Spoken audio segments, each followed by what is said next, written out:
ભારતીય બજારો માટે આજે મિશ્ર સંકેતો. એફઆઈએસની કેશ અને વાયદા બંનેમાં મળીને 6,000 કરોડથી વધારેની વેચવાલી. ગિફ્ટ નિફ્ટીમાં મામૂલી નરમાશ તો એશિયામાં મિક્સ્ડ કામકાજ. ત્યાં જ અમેરિકાના ઇન્ડાઇસીસમાં ગઈકાલે રહી તેજી. ડાઉ જોન્સ 400 પોઈન્ટ્સથી વધુ ઉપર. નેટવર્ક 18ના સમાચાર પર લાગી મોહર. જેએસડબલ્યુ સ્ટીલે ભૂષણ પાવરમાં 50% હિસ્સો વેચ્યો. જાપાનની કંપની જેએફઈ સાથે આશરે 15,700 કરોડ રૂપિયાની કરી ડીલ. ઇન્ડિગોએ આશરે 200 ફ્લાઇટ્સ કરી રદ. યાત્રીઓ થયા હેરાન. દિલ્હી, મુંબઈ, હૈદરાબાદ, બેંગલુરુમાં સૌથી વધુ અસર.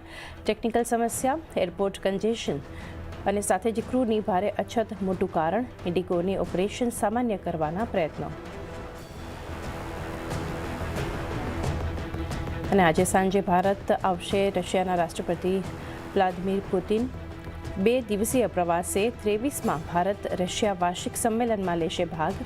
ઇન્ટર ટ્રેડ અને પરમાણુ ઉર્જા સહયોગ પર થઈ શકે છે ચર્ચા. ફાર્મા, એગ્રી અને ટેક્સટાઇલ એક્સપોર્ટ વધારવા પર રહેશે ભારતનું ફોકસ.